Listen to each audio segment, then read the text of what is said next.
الله أكبر الله أكبر الله أكبر لا إله إلا الله. السلام عليكم ورحمة الله وبركاته. الحمد لله رب العالمين، والصلاة والسلام على سيد الأنبياء والمرسلين نبينا محمد وعلى آله وصحبه أجمعين، أما بعد.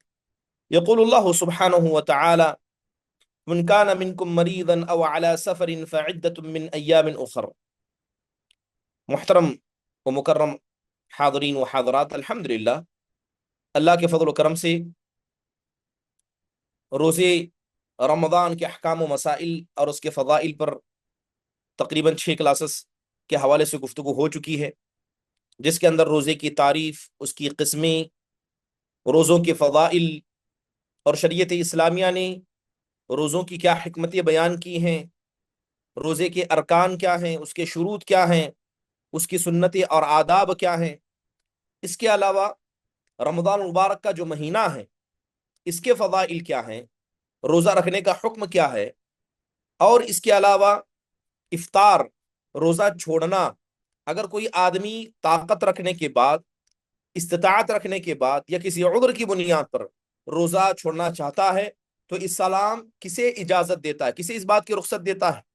اس کے علاوہ وہ کون سی چیزیں ہیں جو روزے کو توڑ دیتی ہیں، وہ کون سی چیزیں ہیں جو روزے دار کے لیے کرنا مکروہ ہے، اور کون سی چیزیں جس کا کرنا جائز ہے، مستحب ہو، مکروہ ہو، حرام ہو۔ تقریباً ان تمام مسائل پر ما قبل کلاسز کے اندر گفتگو ہو چکی ہے۔ آخری کلاس جو ہوئی تھی، جس کے اندر قضاء کے احکام، یعنی وہ روزے جس کی قضاء انسان کو کرنی چاہیے، جو روزے قضاء باقی ہے جن کا، اس کے حوالے سے گفتگو شروع ہو چکی تھی۔ انشاءاللہ تعالی ابھی آپ کے سامنے اسی مسئلے کو ذکر کیا جائے گا، پھر اس کے بعد اعتکاف کے احکام و مسائل پر گفتگو ہوگی، پھر اس کے بعد گفتگو ہوگی کہ ہم رمضان کا استقبال کیسے کریں، پھر انشاءاللہ تعالی گفتگو ہوگی کہ انسان روزہ رکھ کر یا رمضان کے مہینے میں ایسی وہ کون سی غلطیاں ہیں جس کا کیا ہے اعتراف ہم سب کرتے ہیں اور ان گناہوں کو انجام دیتے ہیں، جبکہ شریعت اسلامیہ ایسی غلطیوں سے بچنے کا حکم دیتی ہے۔ چلیے اگر بات کرتے ہیں عمومی طور پر قضا کی۔ قضا، دیکھیے شریعت اسلامیہ نے جتنے احکام بیان کیے ہیں، شریعت اسلامیہ نے اپنے احکام کو بیان کرنے میں بندوں پر بڑی آسانی کی، بڑی آسانی کی۔ مان لیجئے کسی آدمی سے عذر کی بنیاد پر روزہ چھوٹ جاتا ہے، اب شریعت اسلامیہ یہ حکم دیتی ہے کہ وہ اپنے بقیہ ایام میں، سال کے بقیہ ایام میں وہ اپنے روزے کو مکمل کرے۔ جیسے سورہ بقرہ میں اللہ نے فرمایا فَعِدَّةٌ مِّنْ أَيَّامٍ أُخَرَ، کہ اس آدمی کو دوسرے دنوں میں اپنے ان روزوں کو مکمل کرنا چاہیے۔ اب ایک سوال اکثر روزوں کی قضا کے حوالے سے آتا ہے کہ اگر مان لیجئے کسی آدمی سے 3 روزے چھوٹ گئے تو کیا کنٹینیو ان 3 روزوں کو رکھا جائے گا یا انسان بیچ میں گیپ کر کے بھی رکھ سکتا ہے؟ تو بنیادی طور پر یہ بات سمجھ لیجئے کہ ہاں، رمضان مبارک کے مہینے یہ تتابع کے ساتھ رکھے جاتے ہیں۔ ایک روزہ رکھا، آپ کو دوسرا رکھنا ہے، اس کے بعد تیسرا رکھنا ہے۔ لیکن جب بات قضا کی آئے تو شریعت اسلامیہ نے ایسی کوئی شرط نہیں لگائی ہے کہ کسی کے 3 چھوٹ گئے ہیں تو لگاتار ان تینوں کو ایک کے بعد دیگر مکمل کیا جائے گا۔ میں نے قرآن کریم کی آیت کریمہ پڑھی جس میں اللہ تبارک و تعالیٰ نے صاف کہا فَعِدَّةٌ مِّنْ أَيَّامٍ أُخَرَ، کہ انسان اپنے ان قضا روزوں کو بقیہ دنوں میں مکمل کر دے۔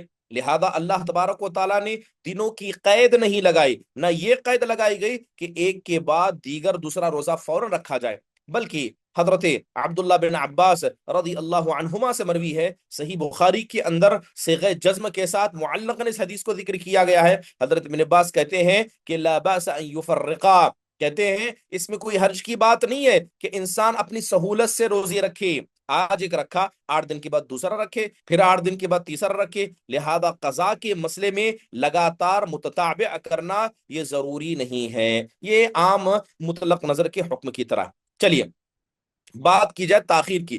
کیا روزہ انسان سے چھوٹ گیا، اس پر قضا باقی ہے تو کتنا انسان تاخیر کر سکتا ہے؟ کیا بغیر کسی عذر کے تاخیر کرنا جائز ہے؟ دیکھیے بنیادی طور پر اس مسئلے پر گفتگو کرنے سے پہلے میں آپ کو بتا دوں کہ اگر کسی آدمی سے روزے قضا ہو گئے ہیں تو جب اس کو موقع ملے فوراً ان روزوں کی قضا کر دے۔ بے وجہ انسان کو روزے کی قضا میں تاخیر نہیں کرنی چاہیے۔ اور عمومی طور پر جیسے کہا گیا کہ کب تک تاخیر کی جا سکتی ہے، بتایا گیا ہے کہ آئندہ رمضان کے آنے سے پہلے، آئندہ رمضان کے آنے سے پہلے۔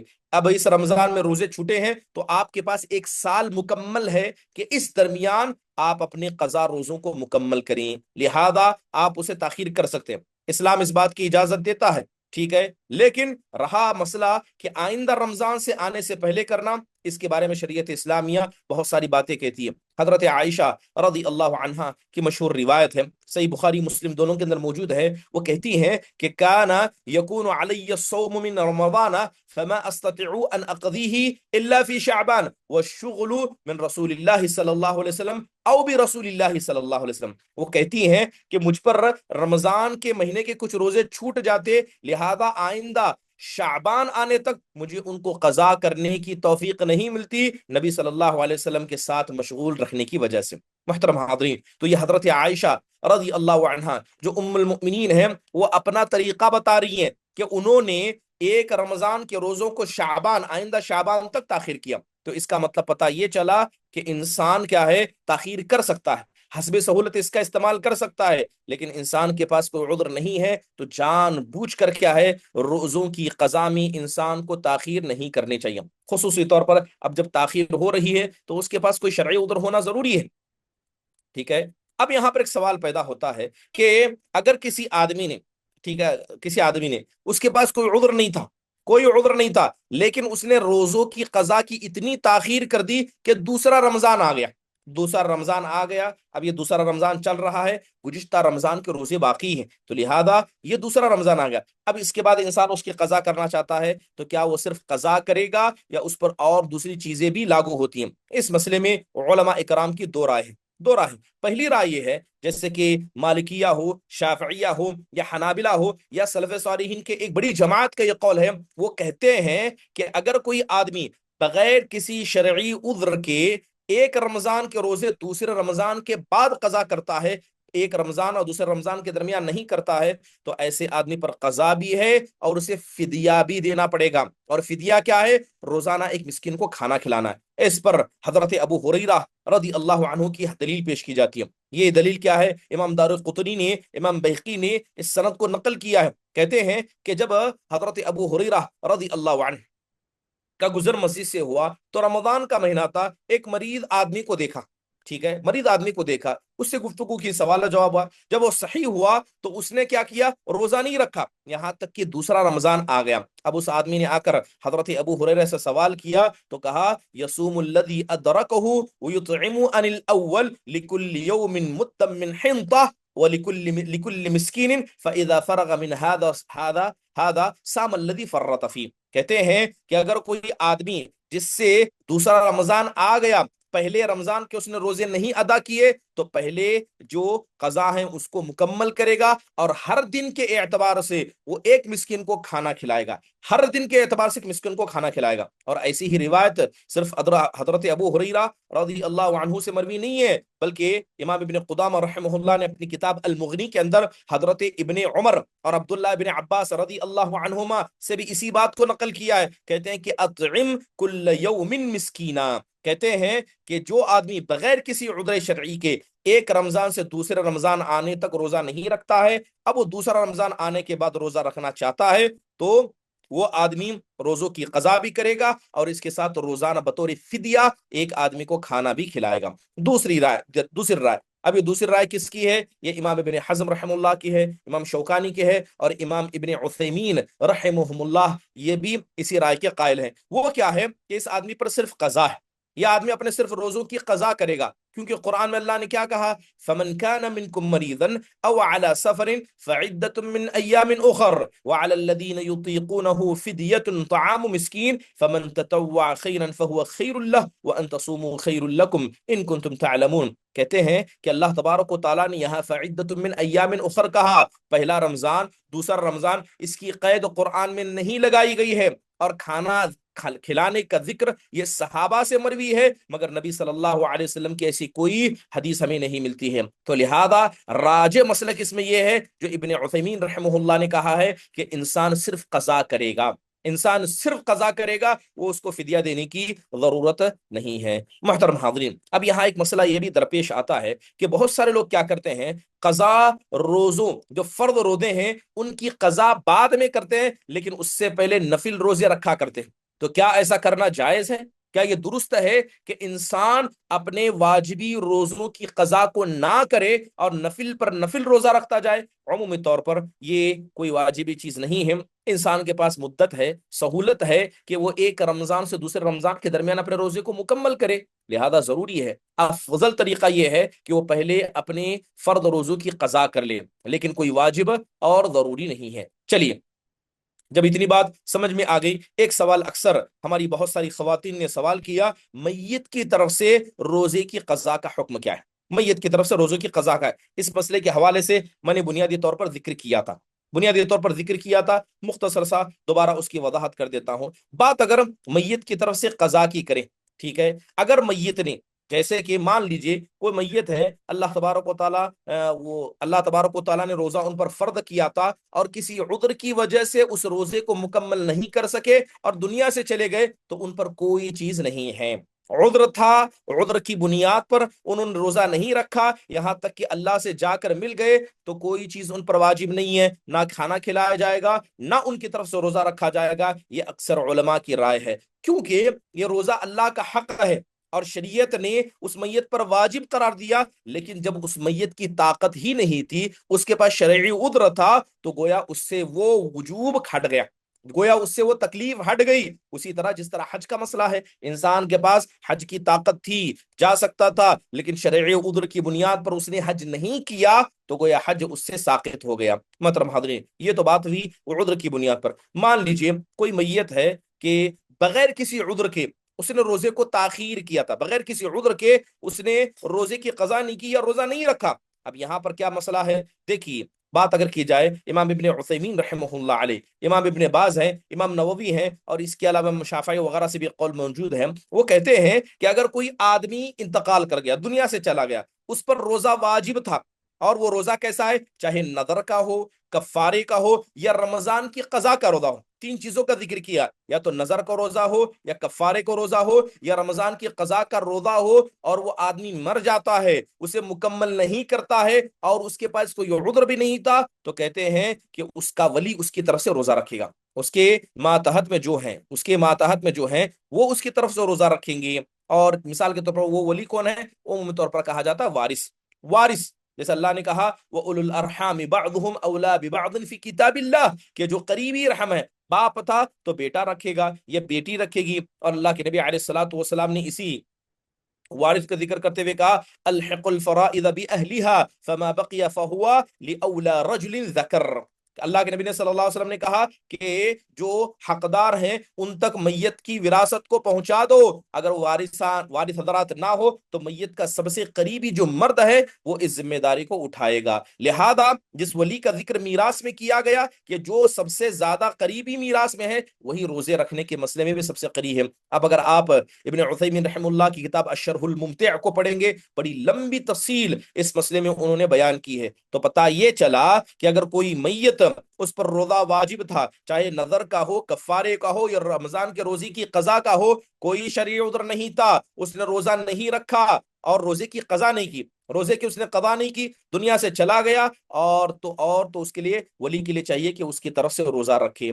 اگر وہ روزہ نہیں رکھ پایا، یعنی ولی اگر روزہ نہیں رکھ پایا کسی بھی شرعی عذر کی بنیاد پر، تب وہ ہر مسکین کی طرف سے ایک دن کا کھانا کھلائے گا، ہر مسکین کو ایک دن کا وہ کھانا کھلائے گا۔ لیکن اصل یہ ہے کہ روزہ رکھے، اور اگر نہیں رکھ سکتا تو پھر وہ کیا کرے گا؟ مسکین کو کھانا کھلائے گا۔ حضرت عائشہ رضی اللہ عنہا کی روایت ہے، صحیح بخاری مسلم دونوں کے اندر موجود ہے، اللہ کے نبی نے کہا من مات وعلیہ صیام صام عنہ ولیہ، کہ جو آدمی انتقال کر گیا جس پر روزہ فرض تھا، تو اس کا ولی اس کی طرف سے روزہ رکھے گا، اس کا ولی اس کی طرف سے روزہ رکھے گا۔ حضرت ابن عباس رضی اللہ عنہما کہتے ہیں کہ ایک آدمی اللہ کے نبی صلی اللہ علیہ وسلم کے پاس آئے اور کہا یا رسول اللہ ان امی ماتت وعلیہا صوم شہر، کہنے لگا اے اللہ کے نبی علیہ الصلوۃ والسلام، میری والدہ کا انتقال ہو چکا ہے اور میری والدہ پر 1 مہینے کے روزے باقی تھے، کیا اس کی طرف سے میں قضا کروں؟ تو آپ نے کہا کہ نعم، کہا کہ ہاں، فدین اللہ احق ان یقضا، آپ نے کہا کہ اللہ کا حق، اللہ تبارک و تعالیٰ کا جو قرض ہے اس کا ادا کیا جانا سب سے زیادہ ضروری ہے۔ تو لہذا اس سے بات واضح طور پر سمجھ میں آ گئی کہ اگر کوئی آدمی دنیا سے چلا جاتا ہے، کوئی عذر نہیں تھا اور اس نے روزے کی قضا نہیں کی ہے، تو اس کا ولی اس کی طرف سے روزے کی قضا کرے گا۔ چلیے، ایک اہم مسئلہ کہ کوئی آدمی زندہ ہے، روزے کی طاقت نہیں رکھ رہا ہے، مجبور ہے یا یوں کہیے بیمار ہے، تو کیا زندہ آدمی کی طرف سے کوئی دوسرا روزے کی قضا کر سکتا ہے، یا زندے کی طرف سے کیسا قضا کیا جائے گا؟ بنیادی طور پر یہ مسئلہ علماء نے صاف طور پر بتایا ہے کہ کسی بھی زندہ آدمی کی طرف سے وہ روزہ کوئی آدمی دوسرا نہیں رکھ سکتا۔ جب تک اللہ تعالیٰ نے اسے زندگی دی ہے وہی روزے کا مکلف ہے، لہذا وہ کوئی دوسرا آدمی اس کی طرف روزہ نہیں رکھ سکتا۔ چلیے، اس کے علاوہ ایک اہم مسئلے کی طرف آپ کی توجہ کو مبذول کرتا ہوں، وہ یہ ہے کہ انسان پر جب روزہ فرض ہے، واجب ہے، چاہے وہ روزہ قضا کا ہو یا قسم کے کفارے کا ہو یا اس جیسا کا ہو، تو اس کے لیے ضروری ہے کہ بغیر کسی عذر شرعی کے ان روزوں کی ادا میں تاخیر نہ کرے، ٹھیک ہے؟ اور دوسری علاوہ بہت سارے لوگ کیا ہے، اپنے اوپر روزے کو واجب کر لیتے ہیں۔ مثال کے طور پر کسی نے نظر مان لی، ٹھیک ہے، کسی نے قسم کھا لی کہ انشاءاللہ تعالیٰ فلاں دن میں اللہ کی قسم کھاتا ہوں میں روزہ رکھوں گا، کسی پر واجب قضا موجود تھی، تو لہذا اس کو چاہیے کہ ان روزوں کو مکمل کرے، ان کے مسئلے میں کھلواڑ نہ کرے۔ مان لیجئے کسی پر روزہ کی قضا واجب تھی، اس نے روزہ نہیں رکھا، وہ گنہگار ہوگا، اللہ تبارک و تعالیٰ سے توبہ کرنی ہوگی۔ اللہ نے قرآن میں کہا وَلَا تُبْطِلُوا أَعْمَالَكُمْ، اے ایمان والو تم اپنے اعمال کو برباد نہ کرو۔ اگر کوئی آدمی فرض روزہ تھا، قضا کر سکتا تھا، نہیں قضا کرتا ہے، اسے چھوڑ دیتا ہے، نہ روزہ رکھا نہ قضا کیا، ایسے آدمی کو اللہ سے توبہ کرنا چاہیے، ایسے آدمی کو روزوں اللہ تبارک و تعالیٰ سے توبہ کرنا چاہیے، کیونکہ یہ واجب اور فرض روزے ہیں۔ اس کے علاوہ جو روزے آپ نے اپنے اوپر فرض کیے، قسم کھا لی یا نظر مان لی، تو ان کا قضا کرنا، ان کو پورا کرنا بھی واجب ہے۔ چلیے، اب یہاں ایک مسئلہ ذکر کیا جاتا ہے کہ کسی آدمی نے نفل روزہ رکھا، مان لیجئے نفل روزہ رکھا، نفل روزہ رکھ کر اس کو توڑ دیا، کیا نفل روزوں کی بھی قضا ہوتی ہے؟ اب فرض روزوں کی قضا جیسے آپ کے سامنے وضاحت کر کے بتا دیا گیا کہ وہ واجب ہے، وہ ضروری ہے، لیکن سوال یہ ہے کیا نفل روزوں کی بھی قضا ہوتی ہے؟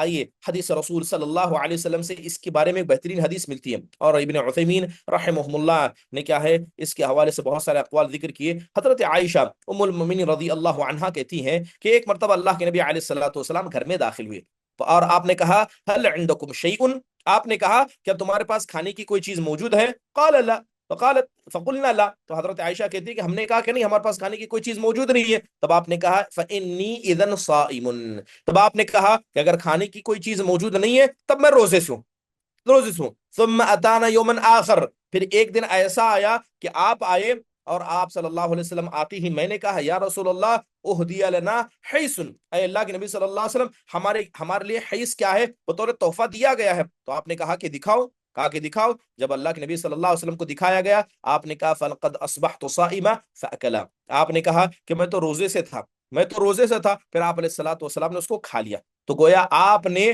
اپنے نفل روزوں کو توڑا، آپ صلی اللہ علیہ وسلم نے اس حص کو کھا لیا۔ دوسری حدیث بھی موجود ہے جو تقریباً اس جیسی ہے کہ اللہ کے نبی علیہ الصلوۃ والسلام گھر میں داخل ہوتے ہیں، کھانے کے حوالے سے سوال کرتے ہیں، بتایا جاتا ہے کہ کھانے کے لیے کچھ نہیں ہے، آپ کہتے ہیں کہ میں روزے سے ہوں۔ پھر دوسری حدیث میں بتایا جاتا ہے کہ آپ داخل ہوتے ہیں اور آپ روزے سے تھے، اور آپ علیہ الصلوۃ والسلام نے کھانے کا سوال کیا، آپ کو بتایا گیا کہ کھانا موجود ہے، تب اللہ کے نبی علیہ الصلوۃ والسلام نے اپنے اس روزے کو توڑا۔ سوال یہ ہے کیا نفل روزے توڑنے پر، کیا نفل روزے کی ارادہ کرنے کے بعد اسے توڑنے پر کیا اس کی قضا واجب ہے؟ بالکل نہیں، جو نفل روزے ہیں اس کی قضا واجب کیسے ہو سکتی ہے؟ وہ روزہ ہی نفل تھا، لہذا اگر انسان اسے چھوڑ دیتا ہے تو اس کی کوئی قضا نہیں ہے۔ لیکن صحیح بات یہی ہے کہ جب انسان نے روزہ رکھا ہے، اس کے پاس کوئی شرعی عذر موجود نہ ہو تو اپنے روزوں کو مکمل کیا کرے۔ بات اگر اللہ کے نبی علیہ الصلوۃ والسلام کی کہے، جی ہاں، آپ جانتے ہوں گے کہ اس وقت کے حالات کیسے تھے۔ اللہ کے نبی علیہ الصلوۃ والسلام کے بارے میں آتا ہے کہ آپ 1-2 کھجور کھا کر سحری کیا کرتے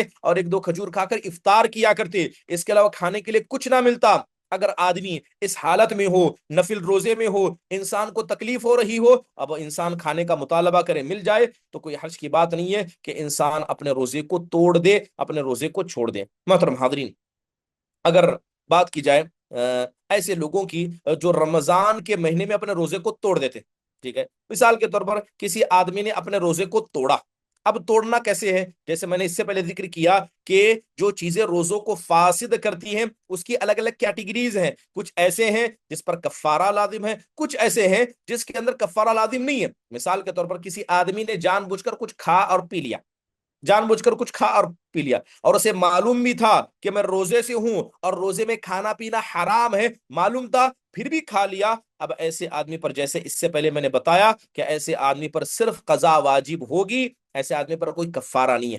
بات اگر کفاری کی کہ اس کا بڑا گہرا تعلق صرف جماع سے ہے کہ انسان روزہ رکھ کر اس کام کو انجام دے، ورنہ اگر انسان جان بوجھ کر کھا اور پی لیتا ہے اسے اللہ سے توبہ کرنا چاہیے اور اپنے روزے کی قضا کرنا چاہیے۔ محترم حاضرین، یہی کچھ بنیادی باتیں قضا کے حوالے سے تھی۔ چلیے اس کے علاوہ ایک اہم مسئلہ رمضان مبارک کی احکام و مسائل میں اعتکاف کا آتا ہے۔ اعتکاف کا آتا ہے، اعتکاف کسے کہتے ہیں، اعتکاف کے مقاصد شریعت اسلامی نے کیا بتائیں، اور اعتکاف کا حکم کیا ہے، کون سی چیزیں اعتکاف کے مسئلے میں کنڈیشن کی حیثیت رکھتی ہیں، کون سی چیزیں ایسی ہیں کہ اگر آپ اسے پورا نہ کریں تو انسان کا اعتکاف نہیں ہوگا۔ اس کے علاوہ اعتکاف کو فاسد کرنے والی چیزیں کون سی ہیں، اور وہ کون سی چیزیں ہیں جس سے اعتکاف فاسد نہیں ہوتا ہے۔ نظر کا اعتکاف رکھنا کیسا ہے، اگر کسی نے اعتکاف کا ارادہ کیا، اعتکاف نہیں رکھا، کہ اعتکاف کی بھی قضا ہوتی ہے۔ اس کے علاوہ اگر کوئی آدمی معتکف میں ہے، اعتکاف کی حالت میں ہے، تو ایسے کون سے کام اسے کرنا چاہیے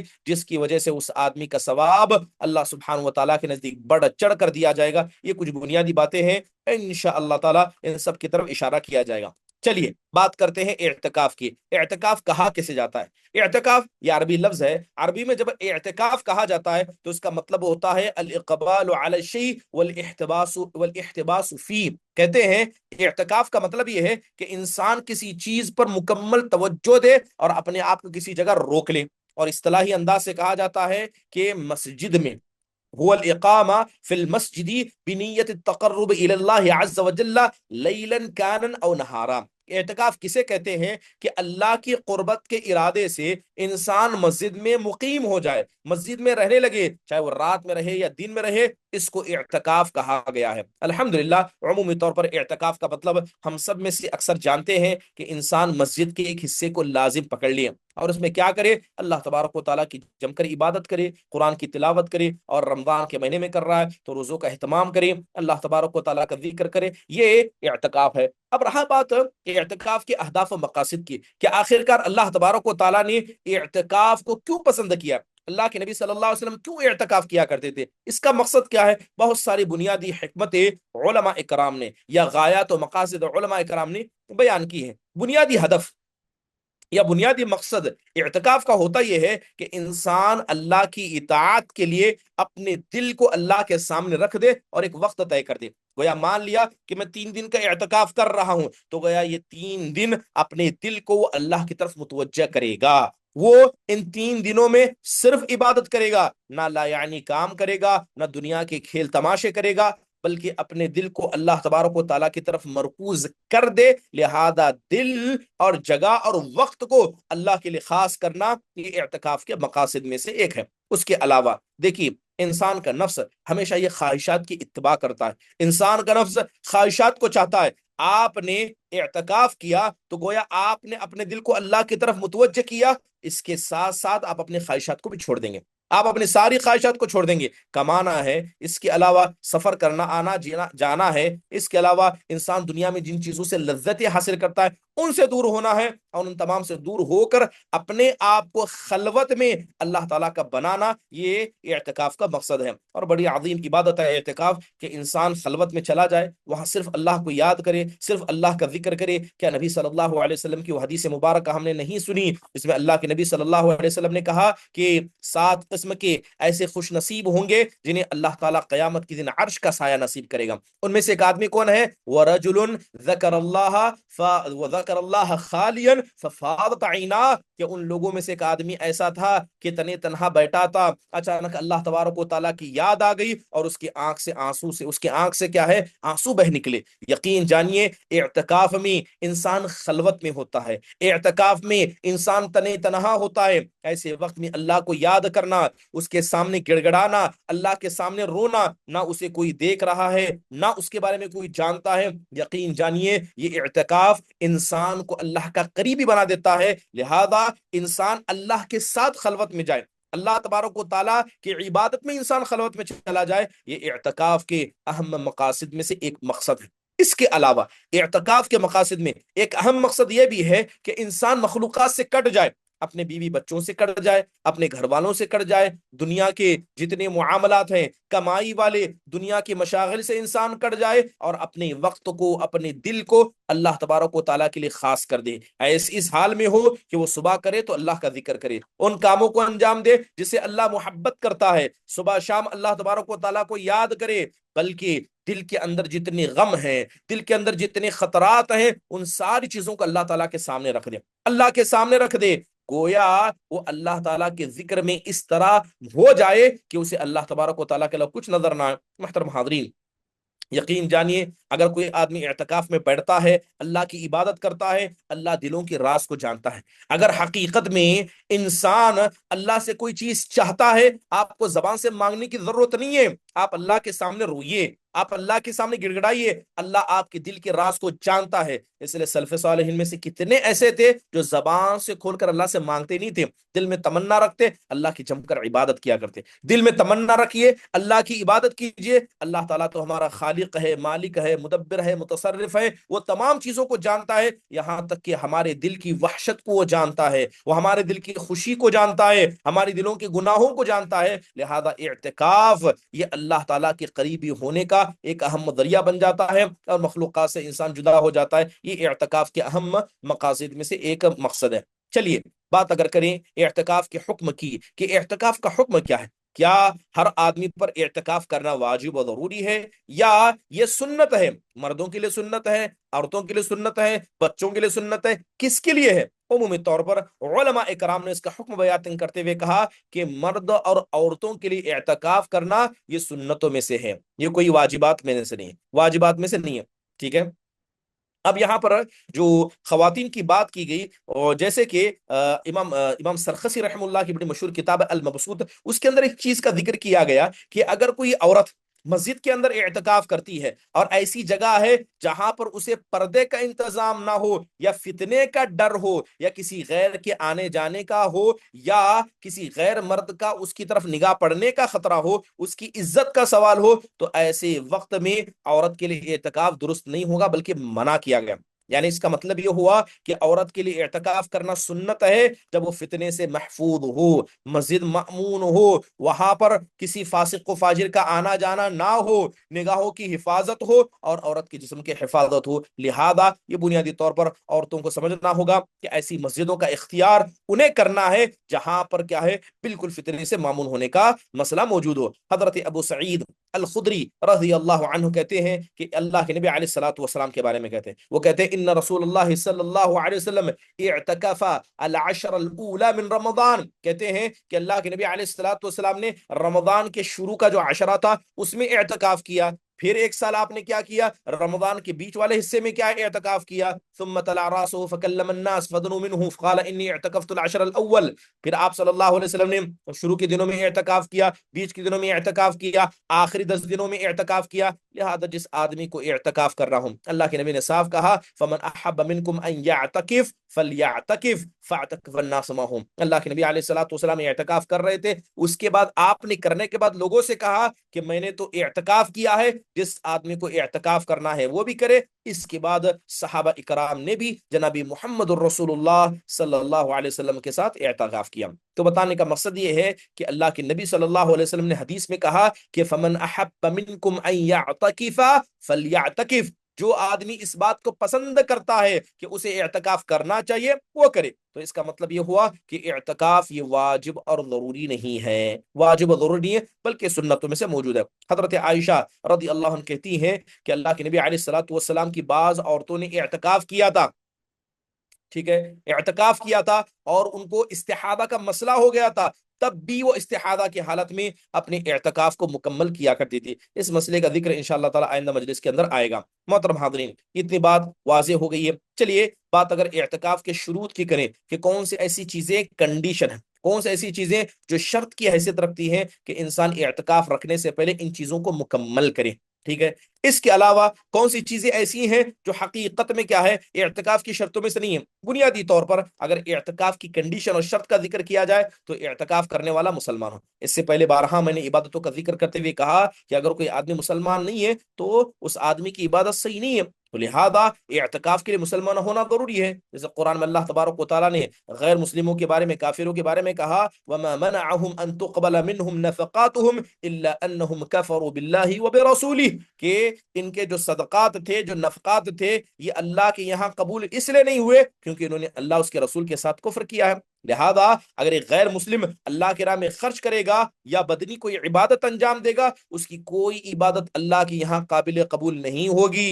دوسرے جگہ اللہ نے سورہ فرقان میں کہا کہ وَقَدِمْنَا إِلَى مَا عَمِلُوا مِنْ عَمْلٍ فَجَعَلْنَاهُ هَبَاءً مَنْثُورًا، کہ لوگوں نے عمل کرنے والوں نے بڑے نیک اعمال کیے مگر ہم نے ان کے نیک اعمال کو ہباء منثورا بنا کر اڑا دیا، یعنی ان کے اعمال کا انہیں کوئی فائدہ نہیں ہوگا کیونکہ ان کے دلوں میں جو کفر تھا، اس کفر نے، اس شرک نے ان کے سارے اعمال کو برباد کر کے رکھ دیا۔ تو لہذا عبادت کے لیے نیت ہونا ضروری ہے اور کافر سے کوئی نیت نہیں ہوتی ہے۔ تو یہ بنیادی شرط ہوئی کہ آدمی کا مسلمان ہونا ضروری ہے۔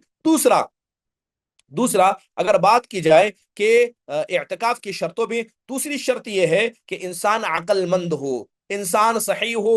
لہذا اگر ایک پاگل مجنون اعتکاف کرنا چاہتا ہے تو اس کا اعتکاف قابل قبول نہیں ہوگا۔ 12 حدیث میں نے سنائی، حضرت عائشہ رضی اللہ عنہا کہتی ہیں اللہ کے نبی نے کہا رفع القلم عن ثلاثۃ، کہ 3 قسم کے لوگ ہیں جن سے اللہ نے قلم کو اٹھا لیا گیا، ان پر گناہ نہیں لکھے جاتے۔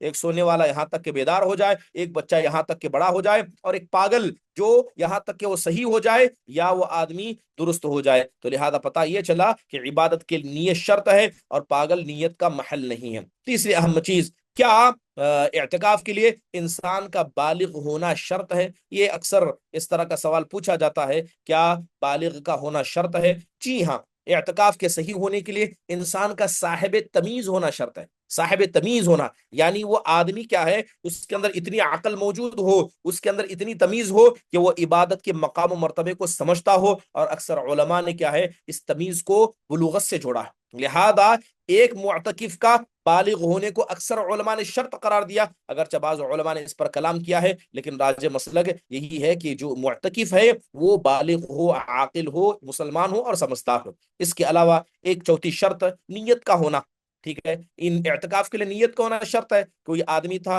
اعتکاف کی نیت نہیں، لوگوں نے لا کر بٹھا دیا، جیسے کہ اکثر ہوتا ہے کہ انسان اعتکاف کرتا ہے، شوہر رکھ رہا ہے، اپنی بیوی کے ساتھ زبردستی کرتا ہے کہ چلو تم بھی اعتکاف بیٹھو، گھر کے بھائی اپنے بہنوں کے ساتھ یا بہنیں بھائیوں کے ساتھ۔ تو اگر کوئی آدمی جس کی نیت اعتکاف کی نہیں تھی، گھر والوں کے کہنے کی وجہ سے جا کر اعتکاف بیٹھ گئے، خاتون ہے، ماں نے کہا کہ بیٹی کو چلنا ہے، بیٹی کی ارادہ نہیں تھا، نیت نہیں تھی، وہ جا کر اعتکاف میں بیٹھتی ہے، تو ایسی خاتون کا اعتکاف قابل قبول نہیں ہوگا یہاں تک کہ وہ خود اعتکاف کی نیت نہ کرے۔ وہ اعتکاف کی نیت نہ کرے۔ اگر کوئی مرد ہو یا خاتون ہو کسی کے کہنے پر اعتکاف میں بیٹھتے ہیں تو ایسے آدمی کا اعتکاف یہ غیر قابل قبول ہوگا، کیونکہ اس اعتکاف کے مسئلے میں انسان کی نیت کا ہونا ضروری ہے، شرط ہے۔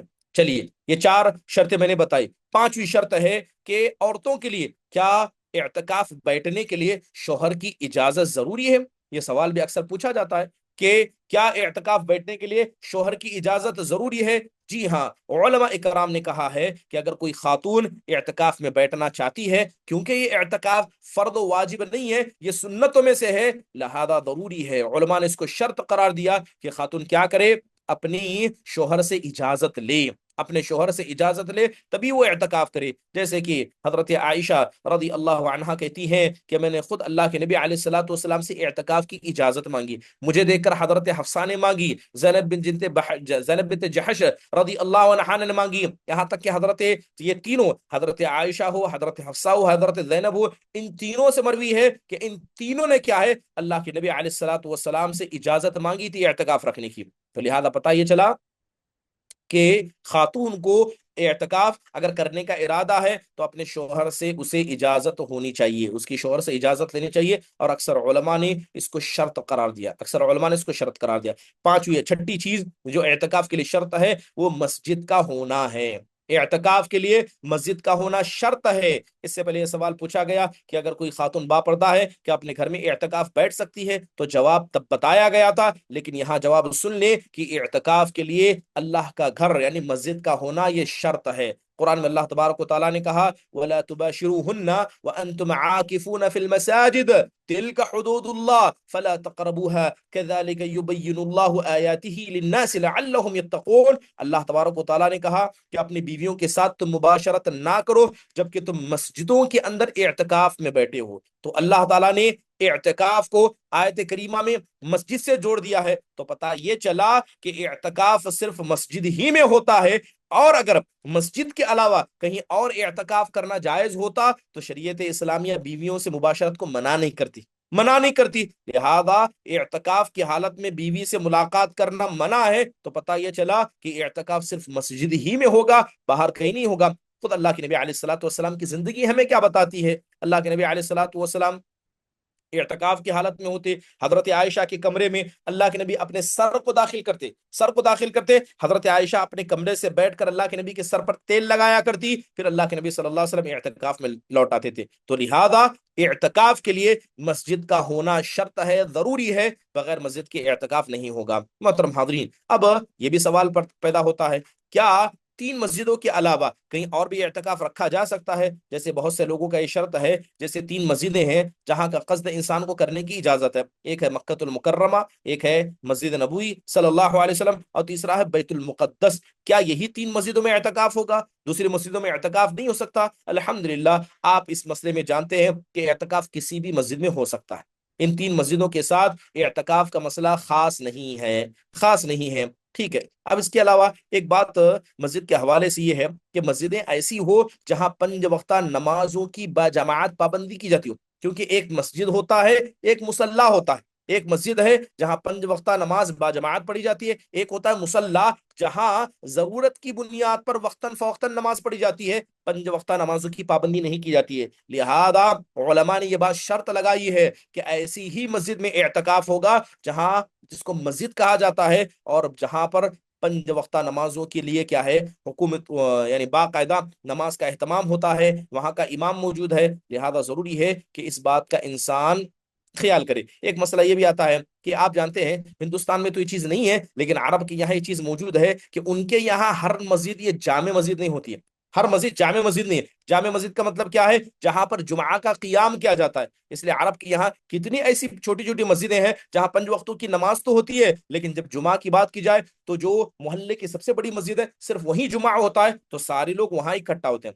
تو عرب کی یہاں ہر مسجد جامع مسجد نہیں ہوتی ہے، لیکن ہمارے ہندوستان میں کیا ہے ہر مسجد کے اندر جمعہ کا قیام کیا جاتا ہے، لہذا اس مسئلے پر بھی علماء نے کیا ہے گفتگو کی ہے، کیا مسجد کے لیے ایسی مسجد کا ہونا ضروری ہے جہاں جمعہ کا قیام کیا جاتا ہو؟ کیا ایسی مسجد کے اندر قیام یعنی اعتکاف نہیں کر سکتے جہاں جمعہ کا قیام نہ کیا جاؤ؟ تو محترم حاضرین، تو ضروری ہے، یہ کوئی شرط نہیں ہے کہ مسجد جامع ہی ہو وہاں جمعہ کا خیال ہی کیا جاتا ہو، لیکن اگر مصلی نہیں ہے 5 وقتہ نمازوں کا خیال کیا جاتا ہے تو اس میں بھی کیا جا سکتا ہے، لیکن افضل یہ ہے کہ انسان کو سب سے جو بڑی مسجد ہے جامع مسجد ہے اس کے اندر انسان کو اعتکاف کرنا چاہیے۔ ابن باز ابن عثیمین رحمہم اللہ سے پوچھا گیا تو انہوں نے اسی بات کی طرف اشارہ کیا کہ سب سے افضل یہ ہے کہ ایسی مسجد میں انسان اعتکاف کرے جو مسجد جامع ہو، جہاں پر کیا ہے 5 وقتہ نمازوں کی پابندی ہوتی ہو اور انسان جمعہ کی نماز پڑھے۔ مان لیجئے کسی آدمی نے ایسی مسجد میں اعتکاف کیا، جمعہ نہیں ہوتا ہے، اب جمعہ پڑھنے کے لیے کیا کرنا پڑے گا؟ اسے دوسری مسجد میں جانا پڑے گا، جبکہ جمعہ تو فرض عین ہے اور اعتکاف کی حالت میں اعتکاف میں رہنا یہ بھی ضروری ہے، تو کیسے انسان اس کو انجام دے گا؟ لہذا علماء نے کہا کہ ایسی مسجدوں میں ہی انسان کو اعتکاف کرنا چاہیے تاکہ وہ جمعہ کے لیے الگ سے باہر نہ جائے، الگ سے اسے کہیں اور جانے کی ضرورت نہ پڑے۔ چلیے، اس کے علاوہ کچھ بنیادی باتیں ہیں، آئندہ مجلس میں باذن اللہ تعالیٰ ان کی طرف اشارہ کیا جائے گا۔ اللہ تعالیٰ سے دعا ہے اللہ تبارک و تعالیٰ ہماری اس اٹھنے بیٹھنے کو قبول فرمائے، جو بنیادی باتیں آپ کی طرف رکھی گئی ہیں اللہ تعالیٰ اسے سن کر ہم سب کو عمل کرنے کی توفیق نصیب فرمائے۔ اگر کسی کوئی سوال ہو تو مختصر انداز سے پوچھ لیں۔ فجزاک اللہ خیر و احسن اللہ علیکم۔ چلیے بسم اللہ. ناز پروین بسم اللہ. السلام علیکم ورحمۃ اللہ وبرکاتہ.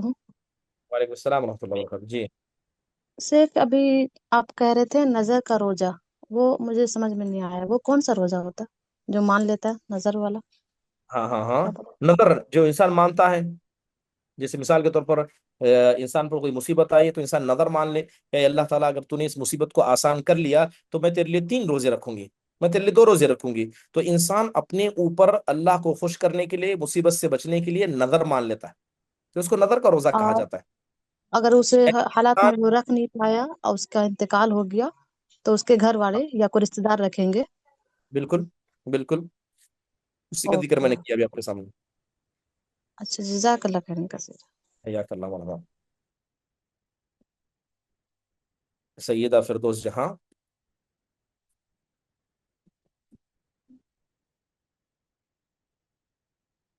السلام علیکم ورحمۃ اللہ وبرکاتہ.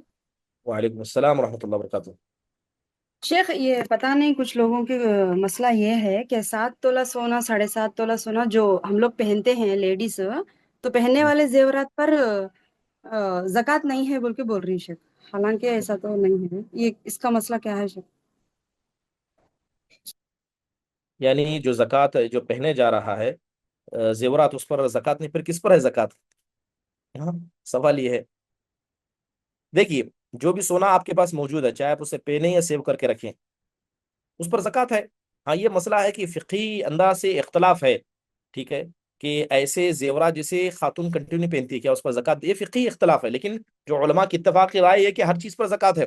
سونا آپ کے پاس موجود ہے، چاہے آپ اسے پہنیں، حفاظت سے رکھیں یا بینک میں لاکر میں رکھ دیں، سونا ہے 85 گرام کا موجود ہے، آپ کو اس پر زکوٰۃ ادا کرنی ہوگی. اور اگر نہیں ادا کرتے ہیں، جیسے مثال کے طور پر دیکھیے، پہنی ہوئی چیزوں پر زکوٰۃ ہے کہ نہیں. وہ حدیث آپ نے اللہ کے نبی صلی اللہ علیہ وسلم کی سنی ہے کہ ایک عورت خاتون اللہ کے نبی کے پاس آئی اور کچھ چیزیں اس نے صدقہ دی. اللہ کے نبی نے اس کی بچیاں، جو خاتون آئی تھی، اس کی بچیوں کے ہاتھ میں سونے کے کنگن دے کے پہنی ہوئی تھی، تو آپ علیہ الصلوۃ والسلام نے اسے کیا کہا کہ کیا تم اس کی زکوٰۃ ادا کرتی ہو؟ اس عورت نے نہیں کہا کہ نہیں، میں اس کی زکوٰۃ نہیں دیتی ہوں. تب اللہ کے نبی صلی اللہ علیہ وسلم نے کیا کہا؟ کیا تم اس بات کو پسند کرو گی کہ قیامت کے دن اللہ ان ہاتھوں میں آگ کے کنگن ان کو پہنائے؟ ہاتھ میں پہنے تھے زیور، نبی صلی اللہ علیہ وسلم نے فوراً ٹوکا. تو زکوٰۃ، جو زیورات انسان پہنتا ہے اس کے اندر زکوٰۃ واجب ہے، ضروری ہے، ٹھیک ہے. اب اس پر جائیے، اب صحابہ کی ایک لمبی فہرست، حضرت عبداللہ بن مسعود ہیں، عبداللہ بن عمر ہیں، بلکہ سلف صالحین کی ایک بڑی جماعت ہے.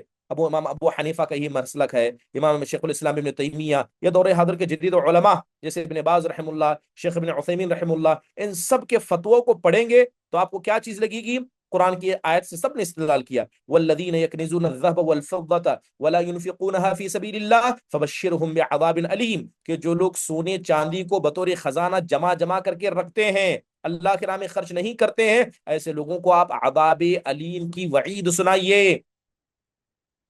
ٹھیک ہے، تو ضروری ہے. اب جیسے میں نے ابھی دلیل دی کہ جہنم کنگن پہنانا، یعنی آگ کے کنگن پہنانا، اس خاتون نے اپنی بچیوں کا ہاتھ میں کنگن پہنایا دیا تھا، ٹھیک ہے، اور رہا مستعمل جو استعمال کر رہے ہیں. حضرت عائشہ رضی اللہ عنہا ہے، حضرت اسماء بنت ابی بکر ہے، ان سے یہ چیزیں مروی ہیں، صحابہ سے آثار مروی ہیں جنہوں نے صاف بتایا ہے کہ وہ زیورات جو انسان اپنے جسم پر پہنتا ہے اس کی زکوٰۃ دینا واجب و ضروری ہے. ٹھیک ہے، جب وہ نصاب کو پہنچ جائے اور حولان حول 1 سال کا اس پر وقت گزر جائے. ٹھیک ہے، ترنم شیخ.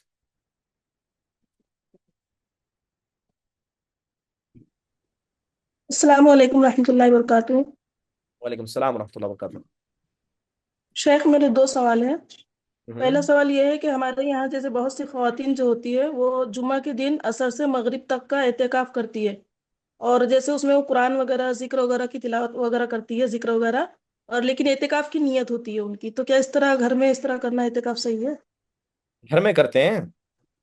ہاں، گھر میں عصر سے مغرب تک، اور وہ کہتی کہ ہم اعتکاف میں ہیں.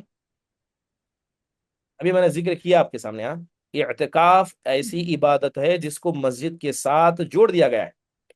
شرط ہے، گھر میں اعتکاف نہیں ہوتا ہے، گھر میں اعتکاف نہیں ہوتا چاہے ہے. وہ 1 گھنٹہ یا 2 گھنٹے کا بھی ہو. اعتکاف کا تعلق مسجد سے ہے، مسجد میں اعتکاف کرنا شرط ہے، شرط مطلب کنڈیشن ہے، ضروری ہے.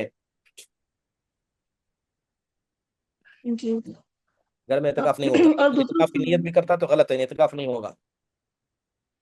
جی جی اور دوسرا سوال ہے، جیسے اگر کوئی شخص صبح سے کسی مشغولیت کی وجہ سے آدھا دن تک بھوکا رہ گیا اور اس نے کچھ کھایا پیا نہیں ہے، اب آدھا دن گزر جانے کے بعد جیسے وہ نیت کر کے نفلی روزہ رکھ لے، تو کیا اس طرح صحیح ہے؟ اگرچہ اس نے سحری بھی نہیں کی اور نیت بھی نہیں تھی اس کی رات میں۔ ہو جائے گا، ہو جائے گا، ہو جائے گا۔ نبی صلی اللہ علیہ وسلم کی جو حدیث میں نے سنائی وہی سو تھی کہ نبی صلی اللہ علیہ وسلم گھر میں آئے، پوچھا کچھ کھانے کے لیے، کہا نہیں، کہتا میں روزے سے ہوں۔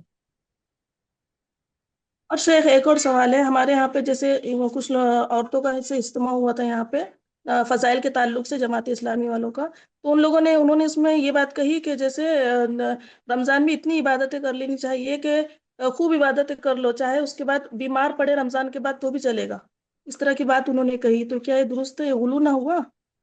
یہ درست نہیں ہے۔ نبی صلی اللہ علیہ وسلم دیکھیے، عبادتوں کے مسئلے میں اسلام نے نرمی کرنے کا حکم دیا ہے۔ عبادتوں کے مسئلے میں اسلام نے حکم دیا ہے کہ انسان کیا کرے، انسان مسئلے میں اللہ تبارک و تعالیٰ سے ڈرے، ٹھیک ہے، اللہ سے ڈرے، نہیں کر سکتا۔ اب حضرت زینب رضی اللہ عنہ، اللہ کے نبی صلی اللہ علیہ وسلم گھر میں داخل ہوئے تو آپ نے کیا دیکھا؟ آپ نے دیکھا کہ یہ رسیاں باندھی گئی ہیں اور اس پر حضرت زینب لٹک کر عبادت کرتی ہے۔ آپ صلی اللہ علیہ وسلم نے منع کیا، کہا نکالنے کا حکم دیا۔ تو عبادت ایسی نہیں کرنا کہ انسان اپنے جسم کو تکلیف پہنچائے۔ ایک آدمی نے نظر مانی، کہا اللہ کے نبی صلی اللہ علیہ وسلم میں آگ میں کھڑے ہونے کے، میں نے دھوپ میں کھڑے ہونے کی میں نے نظر مانی، اللہ کے نبی کا نظر توڑو۔ اللہ تعالیٰ کو ایسی عبادت نہیں چاہیے جس میں انسان اپنے جسم کو نقصان پہنچائے۔ بے شمار مثالیں ہیں، ٹھیک ہے۔ اب ایک آدمی اتنے پیسے خرچ کر کے حج پہ جاتا ہے، ٹھیک ہے، یہ بتائیے کہ میں گھر میں بیٹھا ہوں اور ایک آدمی پیسہ خرچ کر کے وہاں گیا ہے، تو یہ جو عرفہ کا روزہ ہے اس کا حقدار کون ہے؟ میں ہوں جو گھر میں بیٹھا ہوں یا وہ جو وہاں پر موجود ہے؟ وہ زیادہ حقدار ہے، لیکن اسلام نے اسے منع کیا، وہ نہیں رکھ سکتا، مکروہ ہے میں رکھنا، کیونکہ وہاں ہزاروں تکلیفیں ہوتی ہیں۔ اسلام نے آسانی کی عبادتوں کے مسئلے میں، تو نہیں، درست نہیں ہے۔ اتنی عبادت کرو کہ بیمار پڑ جاؤ، نہیں، یہ صوفیت کا ایک طریقہ ہو جائے گا کہ انسان اپنے جسم کو مارے، تکلیف دے، عذاب دے، نہیں، جو جائز نہیں، درست نہیں ہے۔ انسان ایسی عبادت کرے جسے اس کے جسم کو نقصان نہ پہنچے۔ اس کے انجم۔ السلام علیکم ورحمۃ اللہ وبرکاتہ۔ وعلیکم السلام ورحمۃ اللہ وبرکاتہ۔ فدیے کے معاملے میں تھوڑا وضاحت چاہتی ہوں شیخ۔ جو جیسا کہ ایک مسکین کو کھانا کھلانا ہے، تو ہمارے علم میں یہ ہے کہ جب ہم رمضان میں فدیہ دیتے ہیں تو وہ مسکین ایسا ہو کہ وہ روزہ رکھنے والا ہو، صحیح ہے نا؟ ہاں ہاں، بولیے بولیے، آپ یا کو اپنی پھر بات۔ تو پھر یہ ایک ہے، اور دوسرا یہ ہے کہ جب رمضان کے بعد جو قضا کر رہے ہیں پچھلے رمضان کے، تو اس کے ساتھ روزے کے ساتھ ساتھ بھی ایک مسکین کو کھانا کھلانے کو بول رہے ہیں، تو اس وقت وہ مسکین روزے سے نہیں ہوگا نا؟ کیسے کیا یعنی یہاں رمضان کے مسکین، لیے بول رہے ہیں؟ ہاں ہاں، ایک دو سوال ہے شیخ میرے الگ الگ۔ ایک سمجھا تو میں، جو دوسرا رمضان سوال میں ہم بولیے۔ فدیہ ادا کرتے ہیں، دوسرا یہ ہے کہ جو پچھلے رمضان کے روزے جو قضا ہو چکے ہیں، دوسرے رمضان کے بعد ہم ادا کر رہے ہیں، تو آپ نے کہا ہے کہ وہ روزے کے ساتھ مسکین کو بھی کھانا کھلائے، جی ہاں۔ ہے نا؟ تو ہوں، وہ مسکین کو کھانا کھلانا مطلب نارمل مسکین ہے کیا، جیسا کسی بھی وقت عام کھانا مسکین۔ کھلا دے؟ دیکھیے، پہلی بات یہ ہے کہ یہاں پر جس آدمی کو ہم کو جو فدیہ دینے کا حکم ہے وہ مسکین ہو۔ اب وہ روزہ رکھتا ہے، نہیں رکھتا ہے، یا ہو سکتا ہے کہ گناہوں کو انجام دیتا ہے کہ نہیں دیتا ہے، اگر اتنی تحقیق کرنے جائیں گے تو بڑا مشکل ہے۔ اگر وہ مسکین ہے، ظاہری طور پر مجبور ہے، آپ اسے دے دیجئے۔ اب رہا مسئلہ، آپ کسی ایسے مسکین کو دیں جو متقی ہے، زیادہ افضل ہے، بہتر ہے، لیکن ایسے ہی کو دیا جائے گا، دوسروں کو نہیں دیا جائے گا، ایسی کوئی چیز نہیں ہے، ایسی کوئی چیز نہیں ہے، ٹھیک ہے۔ اگر ایمان والا ہے، نمازی ہے، مسکین ہے، تو اس کو دیجیے، زیادہ افضل ہے، ٹھیک ہے۔ اور رہا دوسرا اچھا، مسئلہ، جیسے اب تو دوسرا مسئلہ واضح ہو گیا کہ رمضان کے بعد اگر ہاں، فدیہ دیں گے، چاہے روزہ رکھے نہ رکھے، کوئی مسئلہ ہی نہیں اس میں۔ مطلب تو یہ تو کلیئر ہے کہ مسکین چاہے روزہ رکھے رمضان میں یا نہ رکھے، مسکین کو کھانا کھلانا ہے بس۔ کھانا کھلانا ہے۔ اب مثال کے طور پر مسکین آپ دے رہے ہیں، وہ روزہ رکھ رہا ہے لیکن وہ اپنے بچوں کے لیے کھانا لے جا رہا ہے، نہیں دیں گے آپ اسے؟ نہیں، تمہارے بچے تو روزہ رکھنے کے لائق نہیں ہے، بیوی ہے گھر میں، ٹھیک ہے، اس کے ایام چل رہے ہیں، وہ روزہ نہیں رکھ سکتی، اس کے لیے کھانا لے جا رہا ہے، آپ بولیں گے نہیں روزہ رکھ کے تو دیں گے؟ نہیں، یہ شرط نہیں ہے۔ اچھا، وہی تو سوال تھا شیخ، جزاک اللہ خیر۔ حیاک اللہ، مرحبا، خیر۔ مصباح، وقت ویسے زیادہ ہو رہا ہے، آخری سوال انشاءاللہ۔ اللہ وبرکاتہ۔ وعلیکم السلام ورحمۃ اللہ وبرکاتہ۔ شیخ جب رمضان الحمدللہ اگر پورے ہو گئے تو شوال کے روزے رکھنا چاہے تو کیا قضا روزے جو چکے رہتے وہ کمپلیٹ ہو کر رہنا کیا پورا شوال کے اندر شوال کے مہینے میں پورا کمپلیٹ کر دینا چاہیے؟ نہیں، ایسا کوئی شرط نہیں ہے. جیسے میں نے بتایا کہ انسان کے پاس اگر وقت ہے تو کر لے پہلے ہی، لیکن اگر اس کی قضا باقی ہے تب بھی اگر وہ شوال کے روزہ رکھنا چاہتا ہے رکھ سکتا ہے، کیونکہ یہ آئندہ رمضان تک ہمارے پاس موقع موجود ہے. ٹھیک ہے. جی جزاک اللہ خیر. حیاک اللہ. موٹرولا، موٹو، آئی، ارشیا، انجم، عقیلہ، متین، میں سب سے معذرت خواہ ہوں، وقت زیادہ ہو گیا ہے. چیٹ باکس میں کچھ سوالات تھے. کتنے تولے پر زکوٰۃ ضروری؟ 85 گرام. اگر 85 گرام ہو جائے تو اس پر زکوٰۃ واجب ہے. ٹھیک ہے. رہا مسئلہ 18 کیرٹ کا ہے، 20 کیرٹ کا ہے، 22 کیرٹ کا ہے یا 24 کیرٹ کا ہے، ٹھیک ہے، یہ ایک الگ مسئلہ ہے، اختلافی مسئلہ ہے. انشاءاللہ تعالیٰ کبھی اس کی تفصیل سے گفتگو کریں گے.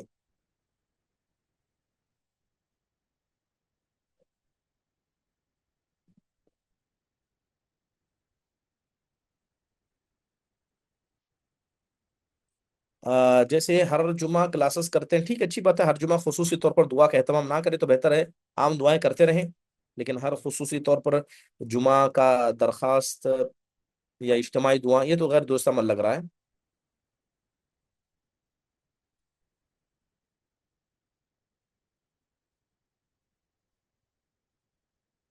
حدیثیں یاد کر رہے ہیں لیکن حدیثیں بھول جا رہی ہیں تو کیا کیا جائے؟ دیکھیے، جو بھی چیز انسان یاد کرتا ہے اس کا معاہدہ کرنا، اسے بار بار پڑھتے رہنا. سلف صالحین رحمہم اللہ علیہ یہی کام کرتے تھے. اس لیے اللہ کے نبی صلی اللہ علیہ وسلم نے کہا تعاہدوا بالقرآن، قرآن کو تم بار بار پڑھا کرو، ورنہ جس طرح اونٹ کو ذرا موقع ملے وہ بدک کے بھاگ جائے گا، ویسا قرآن بھی چلا جائے گا. حدیثیں بھی اسی ضمن میں ہے. ٹھیک ہے. آج ایک حدیث آپ نے یاد کی، کل دوبارہ دہرائیے، پرسوں دہراتے رہیے، اور یاد کی ہوئی حدیثوں کو برابر دہراتے رہنا، یہ سب سے بہترین طریقہ، آسان طریقہ ہے. انسان کو اس کا خیال کرنا چاہیے. چلے، وقت زیادہ ہو رہا ہے، اجازت دیں. ختم مجلس کی دعا پڑھیں. سبحانک اللہم و بحمدک، اشہد ان لا الہ الا انت استغفرک و اتوب الیک. السلام علیکم ورحمۃ اللہ وبرکاتہ.